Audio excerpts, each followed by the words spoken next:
அந்த பேகன் பண்டிகை வந்து எக்ஸாக்ட்லி அது ரொம்ப தப்பான பண்டிகை நம்மளுடைய டேர்ம்ஸ்ல. ஏன்? ரீசன் என்னன்னா, அவங்க வந்து வின்டர் வருது. வாழ்க்கை எப்படி இருக்கும்னே தெரியாது. ஸோ வின்டர் முடிஞ்சு வரைக்கும் நம்ம அந்த ஆசபாசங்கள்லாம் எதுவுமே நிறைவேறாதுல்ல. சாப்பிடணும்னு நினைச்சாலும் சாப்பிட முடியாது. இதனால அப்ப இருக்கிறது எல்லாத்தையும் நல்லா அனுபவிச்சுட்டு போடா அப்படிங்கிற அந்த கான்செப்ட் இருக்குல்ல, அந்த கான்செப்ட் வச்சு உருவான பண்டிகை தான் சாட்டர்னேலியா. தப்பா இருக்கு, நல்லா அனுபவிச்சுட்டு போறானுங்க. இல்ல இதை வந்து மற்ற பிற்காலங்கள்ல வந்த மதங்கள் வந்து அதை எதிர்க்கிறாங்க. அந்த மாதிரி செயல்படக்கூடாது. ஏன்னா அந்த அனுபவிச்சுட்டு போறாங்கிறதுல ரொம்ப தப்பான வாழ்வியல் முறைகளும் அந்த ரோம நாட்டுல கடைபிடிக்கப்பட்டது. எடுத்துக்காட்டுக்கு வந்து குரூப் ஆர்ஜிஸ், அதுக்கப்புறம் வந்துட்டு அதிகப்படியான உணவுகளை ஒரே நாள்ல ஃபுட் நிறைய சாப்பிடுவாங்க, அதிகமா சாப்பிடுவாங்க, அதிகமா மது அருந்துவாங்க. அது ரெண்டும் சேரும்போது என்ன நடக்கும்? பெண்களும் ஆண்களும் கூத்தடிப்பாங்க அப்படிங்கும்போது, இப்ப நீங்க யோசிச்சு பார்க்கலாம்.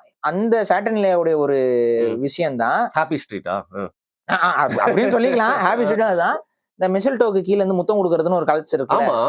அதெல்லாம் வந்து அந்த சாட்டர்டேலியாவுடைய ஒரு எக்ஸ்டென்ஷன் தான். அந்த காலகட்டத்துல அவங்க என்ன பண்ணுவாங்கன்னா, அந்த செடிகள் இதெல்லாம் வந்து ஃபெர்டிலிட்டிக்கான ஒரு விஷயமாக கருதுவாங்க.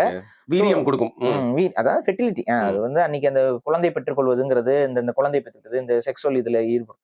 ஸோ இது சம்பந்தப்பட்ட ஒரு விஷயமா தான் மிஸ்ல்டோ இருந்திருக்கு. அந்த மிஸ்ல்டோவுக்கு கீழே வந்துட்டு நம்ம எல்லாம் வந்து அன்பை பரிமாறிக்கணுங்கிறது அந்த காலகட்ட ரோமானியர்களுடைய பழக்க வழக்கம். அது இன்னைக்கு வரைக்கும் அப்படியே புடிச்சு இன்னைக்கு கிறிஸ்துமஸ் வரைக்கும் அந்த கல்ச்சர் வந்து ஃபெர்டிலிட்டி இதோட கனெக்டடா ஒட்டி இருக்கு.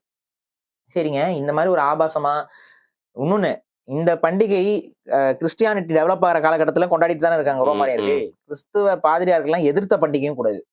தடை பண்ணிருந்தாங்களாமே நிறைய டைம் வந்து இதுக்கு எதிராக இப்ப கிறிஸ்துவ பாதிரியார்கள் பிரச்சாரம் செய்யறதா இருக்கட்டும், இதை கொண்டாடக்கூடாது. ஏன்னா வந்து இறைவன் மீது நம்பிக்கை இல்லாம இவங்க வந்து இந்த மாதிரி கூத்தடிக்கிறது, இந்த மாதிரி